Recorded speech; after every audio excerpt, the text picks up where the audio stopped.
Spoiler alert, AI will not save you time unless you spend the time investing how to use it. Otherwise, you end up putting out generic content that actually sounds like AI and overall hurts your reputation of being authentic and genuine.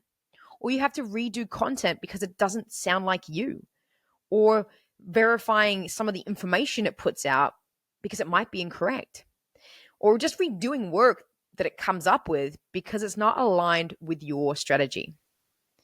So if you've ever been in the position like I was, fighting with AI to get what you actually want, then this episode is for you because we're going to learn about what AI can do, what it can't do for you, and I'm going to give you my framework on how to use it to create your content as a solopreneur. Ready to break free from the solopreneur struggle? This is the Ease and Impact Thriving as a Solopreneur podcast. I'm Frankie J, a surfer, a mum, and an 8-year solopreneur myself. Join me as I peel back the layers to a thriving online business without the guru hype or the burnout. I'm going to show you the proven strategies and tools that I use so you can build a sustainable digital business without sacrificing your well-being. Let's get you thriving as a solopreneur. Welcome to Ease and Impact, your weekly dose of practical advice for the solo business journey. So if you're new here, make sure you hit that follow, that subscribe button, because every week we're diving into strategies and tips that can help you thrive as a solopreneur without burning out. If you've ever felt frustrated after spending hours trying to get AI to create content that actually sounds like you, then you might be one of those solopreneurs I work with that believe that AI can completely replace their content creation process. And the truth is, AI is meant to be your assistant, not your replacement. And if you keep using AI in that way, you're not just wasting your time, you're potentially damaging your reputation, your authentic connection with your audience. So some of the clients I work with, often struggle with these same AI challenges that I faced early on. And they'll show me their copy they made up, and I can immediately spot that it's AI generated. And it uses some of those overused words like discover or secret, and they make your audience's eyes just glaze over because we're so sick of seeing it. Not to mention that whatever AI tool you're using, it doesn't have your brain, your knowledge, experience, context. So sometimes if you ask it to create an outline of something, it will include elements or topics that you have no knowledge on. And as someone who wants to show up authentically, you can't possibly deliver that content genuinely, can you? But here's the thing, it's not all bad news, doom and gloom. AI isn't failing us. And so the real power comes in understanding what AI can and can't do for your business. So let's break down what AI does excel at. And you probably know that content creation and marketing is where it's most used. So blog posts, outlines and drafts, social media content creation, email newsletters, even SEO, keyword research, and optimization. You've also got administrative tasks. So emailing, and drafting responses and templates, or managing your calendar, or organizing documents, data entry and processing. Other things are custom experience, like you see a lot around other businesses, the FAQ, like chatbots, or some other customer service or personalized follow-up emails. But it absolutely cannot replace your unique perspective, your lived experience, your strategic thinking and understanding. And that's actually good news because it means that your expertise is still your most valuable asset. And that's what your audience is showing up for. So learning from programs or mentors or coaches is not a thing of the past. They set you up with the knowledge that you need in order to make AI do the hard work for you. So I'm going to share with you my framework to get AI to actually work for you, to sound like you, to give you the output that you need so it does save you time. This is going to work for most content that you're creating out there, whether it's outlines or posts, newsletters, all sorts of things. So it has 5 key steps, and I'm going to put these in the show notes for you. The first is to set the role.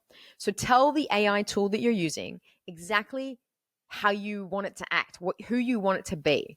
So this could be, I want you to be an expert, or you should start with you are, and an expert Facebook ads manager or a human podcast producer, whatever fits for how you want the AI to be, okay? What role you want it to play.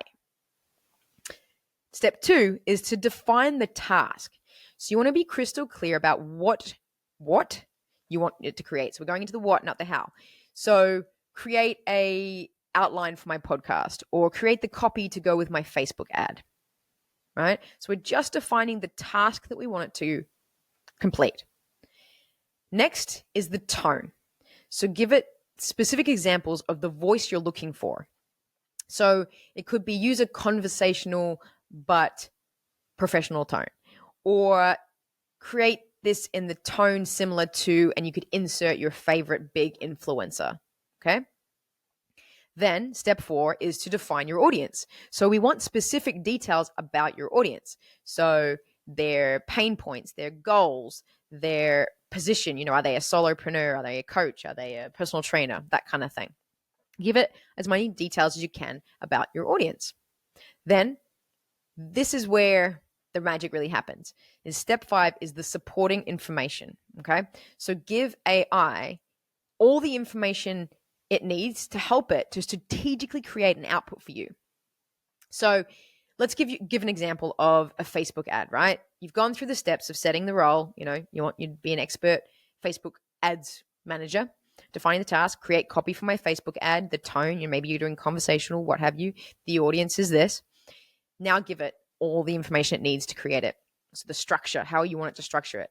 So for a Facebook ad, this could be start with a hook. So a bold statement or, that defies belief, okay?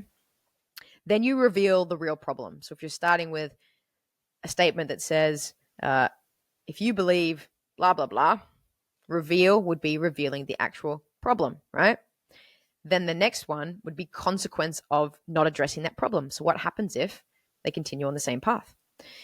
Then the next step is the desired result that your audience wants. Then you introduce your training, your freebie, or whatever it is, your action they're trying to get them to take. And then obviously your call to action to take that action. So that's a structure that I use in my Facebook ads. Hook, reveal, consequence, desired result, introducing your whatever it is, and your call to action.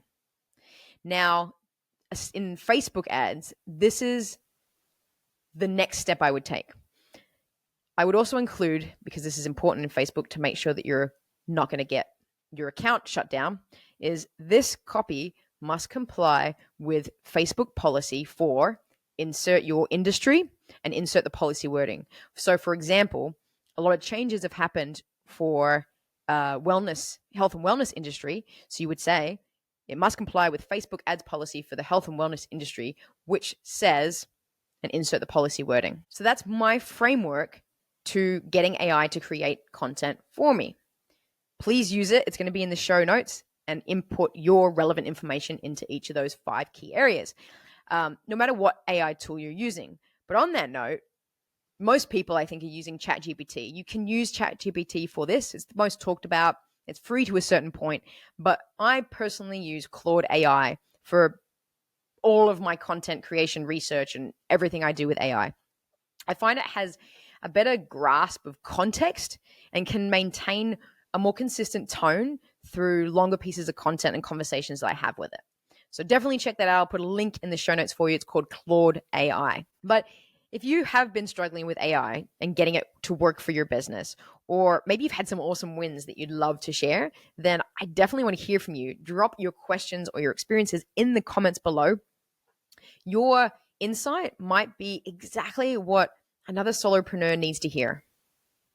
So don't forget, you can find all of the resources and the framework I mentioned in today's episode in the show notes. And thank you so much for tuning in to this episode of Ease and Impact. And until next week, keep creating that impact with ease.